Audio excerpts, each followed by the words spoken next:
औज़ुबिल्लाहिमिनश्शैतानिर्रजीम बिस्मिल्लाहिर्रहमानिर्रहीम।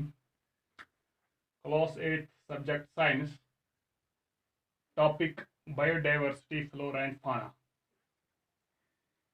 इस चैप्टर में हमने deforestation, it's cause and consequences पढ़े हैं और उसके बाद हमने कंजर्वेशन ऑफ वाइल्ड एनिमल्स पढ़ा। तो आज कुछ टर्म्स मैंने लिखे हैं यहाँ पर जिनको हम थोड़ा बहुत जिन पर नज़र डालेंगे। तो पहली टर्म जो मैंने लिखा है वो बायोडाइवर्सिटी है। इसी चैप्टर में सब टर्म्स आती हैं। तो बायोडाइवर्सिटी क्या है? It refers to the variety of organisms living on earth, their interrelationship and their relationship with the environment. यानी जमीन पर जितने भी किस्म के ऑर्गेनिजम्स हैं, मुख्तलिफ किस्म के ऑर्गेनिजम्स हैं, उनका आपस में रिलेशनशिप क्या है और उनका रिलेशनशिप जो एनवायरनमेंट के साथ होता है उसी को हम बायोडाइवर्सिटी कहते हैं। Bio means life, diversity means variety. तो लाइफ जो है it is on earth, it is there are varieties of livers. तो हम कह सकते हैं कि जैसे मैं आपको एक एग्जांपल दूंगा, प्लांट्स एंड एनिमल्स, जैसे हम इंसान हैं और प्लांट्स हैं, हमारी आपस में क्या रिलेशनशिप है? हम कार्बन डाइऑक्साइड छोड़ते हैं और प्लांट्स वो पी लेते हैं, और प्लांट्स हमें ऑक्सीजन देते हैं और हम पी लेते हैं। ये एक रिलेशनशिप की एक एग्जांपल है। इसी तरह एनवायरनमेंट के साथ इन ऑर्गेनिजम्स की रिलेशनशिप होती है और इस सारे सिस्टम को कहते हैं बायोडाइवर्सिटी, यानी variety of levels on earth. Flora, the plants of a particular area are termed as its flora. एक पर्टिकुलर रीजन में या एक पर्टिकुलर एरिया में कौन से किस्म के प्लांट्स होते हैं या कितने किस्म के प्लांट्स होते हैं, वो उन प्लांट्स को उस एरिया का फ्लोरा कहते हैं। यानी यह एक वैरायटी ऑफ प्लांट्स है in a particular area, particular region या पर्टिकुलर एरिया। उस एरिया को, उन प्लांट्स को उस एरिया का फ्लोरा कहा जाता है। इसके बाद फाना है।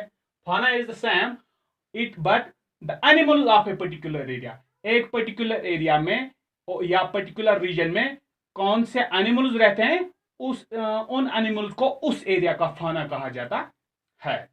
Number 4 is species. It is a group of organisms capable of interbreeding. They can reproduce and give birth to infants of the same kind and not of the other kind. These organisms will possess same characteristics. यानी ये group of organism है जो interbreeding कर सकता है आपस में, यानी अपने किस्म के स्पीशीज जो हैं वो पैदा कर सकते हैं, अपने किस्म के इन्फेंट्स पैदा कर सकते हैं जिनमें सेम कैरेक्टरिस्टिक्स होंगे और जिनमें सब कुछ जो है, जैसे ह्यूमन्स को पैदा करते हैं and human beings is a different species. इसी तरह कैट स्पीशीज है, इसी तरह डॉग स्पीशीज एक अलग स्पीशीज है। तो ये सारे जो हैं अलग अलग स्पीशीज हैं और वो बर्थ करते हैं अपने ही किस्म के ऑर्गेनिजम्स को। Number 5 is endemic species. These are the species which are completely confined in a particular area.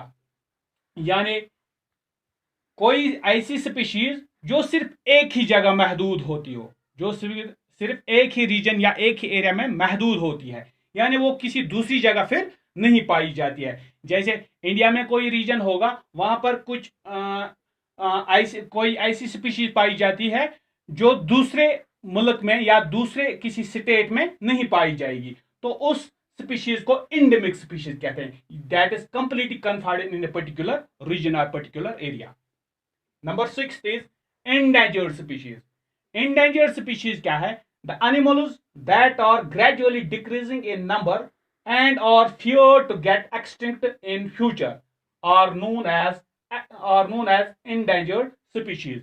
यानी वो एनिमल्स जिनकी तादाद दिन ब दिन घटती जा रही हो, जिनकी तादाद दिन ब दिन घटती जा रही हो, यानी पोचिंग से, हंटिंग से उनकी तादाद कम होती जा रही है, यानी कुछ ऐसे इफेक्ट्स उन पर पड़ते हैं, वो दिन ब दिन डिक्रीज होते जा रहे हैं उनकी स्पीशीज।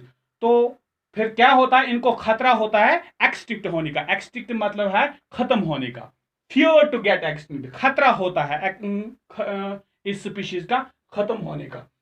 तो इस उस स्पीशीज को कहा जाता है इंडेंजर्ड स्पीशीज, जो खतरे में होता है खत्म होने के लिए। तो जैसे मैं आपको यहां पर एक एग्जांपल दूंगा, पहले पहले हम हर जगह चिड़िया देखते थे, बहुत सारी चिड़िया देखते, आज आप बहुत कम उनको पाओगे। तो दैट मीन्स धीरे धीरे ये क्या है, खत्म होने की तरफ जा रहे हैं। तो उसको हम इंडेंजर्ड स्पीशीज कह सकते हैं। Number 7 is red data book. A book contains the list of all endangered plants and animals. यानी एक ऐसी बुक जिसमें लिस्ट होता है इंडेंजर्ड स्पीशीज का, कौन से प्लांट्स खत्म हो रहे हैं और कौन से एनिमल्स खत्म हो रहे हैं, उस किताब में वो सारा लिस्ट होता है। इसी को रेड डाटा बुक कहा जाता है, उस बुक को रेड डाटा बुक कहा जाता है। थैंक यू वेरी मच, आज इतना ही।